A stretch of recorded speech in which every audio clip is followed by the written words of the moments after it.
Trichy MP திமுக MP Trichy Siva தற்போது செய்தியாளர்கள் சந்திக்கிறார். நேரலையில் பார்க்கலாம். அதில் பல நியாயமான விஷயங்கள் வருவதற்கும் அறிவுபூர்வமான விவாதங்களுக்கு அவர் காரணமாக இருந்திருக்கிறார் என்பது அரசியல் சட்ட நிர்ணய சபையின் விவாதங்களிலிருந்தே வெளிப்படும். கடைசி நாள், அதாவது 1949 நவம்பர் மாதம் அது நிறைவேற்ற 26ஆம் நாள் என்று அவர் ஆற்றிய உரை என்பது வரலாற்று சிறப்புமிக்க உரை. அதில் அவர் பேசுகின்றதெல்லாம் எவ்வளவு அறிவுத்திறமை அவருக்கு இருந்தது என்று. வெளிநாட்டுக்கு சென்று படித்தார், இங்கு வந்து நாட்டுக்கு உழைத்தார், ஒடுக்கப்பட்ட தாழ்த்தப்பட்ட மக்களுக்காக குரல் கொடுத்தார், அவரை தெய்வமாக வணங்குகிற, அவரை பின்பற்றுகிற ஏராளமான லட்சக்கணக்கானோர் இருக்கிறார்கள். அதற்கும் அப்பாற்பட்டு எல்லா கட்சியினருக்கும் அவர் மீது மரியாதை உண்டு. ஆக அவர் பெயரை உச்சரிப்பதற்கு பதிலாக என்று சொல்கிற போது அது மனதை புண்படுத்துவதாக இருக்கின்றது. இப்படிப்பட்ட வார்த்தைகளை ஒரு பொறுப்புள்ள அமைச்சரிடமிருந்து யாரும் எதிர்பார்க்கவில்லை. விமர்சிக்கலாம், விமர்சிப்பதற்கு வேறு காரணங்களை சொல்லலாம். அவருடைய பெயரை நீங்கள் உச்சரித்துக் கொண்டே இருக்கிறீர்கள், அதற்கு பதிலாக என்று சொல்கிற போது அதனாலே காயப்பட்ட காங்கிரஸ் கட்சி பொதுவாகவே அப்படிப்பட்ட குற்றச்சாட்டை ஏற்க முடியாது என்று அம்பேத்கர் மீது மரியாதை வைத்திருக்கிற எல்லோரும் கொந்தளித்து எழுந்தார்கள்.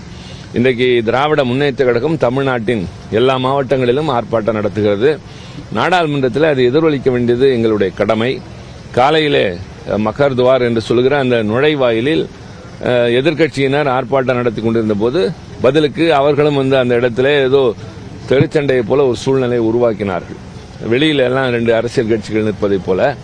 பொதுவாக ஒரு கட்சி, ஒரு எதிர்க்கட்சியோ ஆளுங்கட்சியோ ஒரு போராட்டம் இருந்தது, மற்றவர்கள் சிரித்துக் கொண்டே ஒதுங்கி செல்வதுதான் வழக்கம். ஆனால் இன்றைக்கு அவர்களும் ஏட்டிக்கு போட்டி என்பதை போல நடந்து கொண்டார்கள். ஆக அரசியல் தரம் என்பது வெளியே மங்கிவிட்டது என்பதை விட நாடாளுமன்றத்திலும் அது குறைய தொடங்கி இருக்கிறது இவர்களுடைய அணுகுமுறையின் காரணமாக. எதிர்க்கட்சியினர் ஒரு காரணத்தை முன்வைத்து ஆர்ப்பாட்டம் நடத்துகிறார்கள் என்றால் அவையில் வந்து பதில் சொல்லலாம், விளக்கம் சொல்லலாம். அப்படிப்பட்ட கருத்திலே நான் சொல்லவில்லை என்று கூட விளக்கம் தரலாம், அல்லது வேறு யாராவது அமைச்சர் தரலாம். அதற்கு பதிலாக இவர்களும் கூட்டமாக சேர்ந்து கொண்டு இன்னொரு கூட்டம் நிற்கிற போது வந்து நிற்பது, பின்னர் அதை வேறு மாதிரி சித்தரிப்பது என்ற நடவடிக்கைகள் தான் இன்றைக்கு நடந்தது. இதன் தொடர்ச்சியாகத்தான் இன்றைக்கு நாடாளுமன்றத்திலே பிரச்சனை எழுப்பினோம். அவை 2 மணி வரை ஒத்திவைக்கப்பட்டிருக்கிறது. திரும்ப 2 மணிக்கு இதே பிரச்சனை எழுப்பப்படும், நிச்சயமாக எழுப்பப்படும்.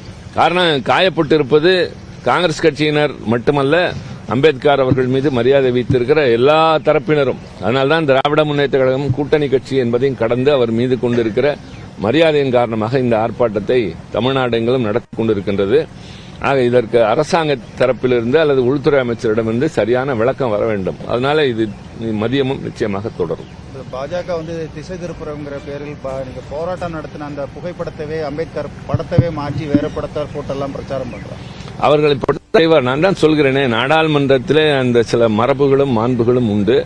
அவை நடவடிக்கைகளில் எப்படி அது இப்போது தவறு இவர்களால் தகர்க்கப்பட்டிருக்கிறதோ அதே போல வெளியிலே நாங்கள் அந்த வளாகத்திற்குள் தான் ஆர்ப்பாட்டம் நடத்துகிறோம்.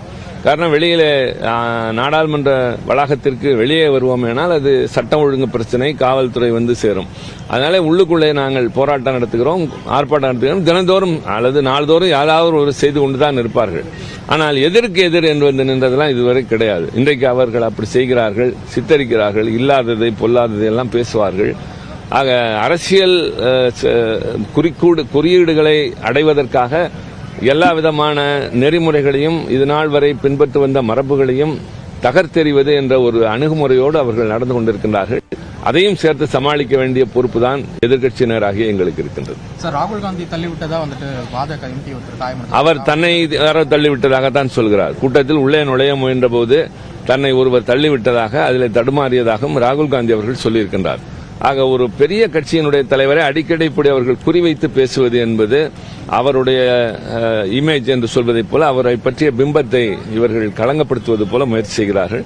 பெரிய தலைவர் அப்படியெல்லாம் நடந்து கொள்வதற்கு வாய்ப்பே இல்லை. சராசரியாக யாரும் சிந்திக்கலாம், ஒரு எதிர்க்கட்சி தலைவராக மக்களவையில் இருக்கக்கூடியவர், காங்கிரஸ் கட்சியினுடைய நம்பிக்கைக்குரிய ஒரு தலைவர், அவர் போய் ஒருவரை தள்ளினார் என்று சொல்வது ஏற்றுக்கொள்ள முடியாது. மாறாக அவர்தான் சொல்லியிருக்கிறார், என்னை தான் ஒருவர் தள்ளிவிட்டார் என்று. ஆக எது சரி என்பது பின்னால் தான் தெரியும்.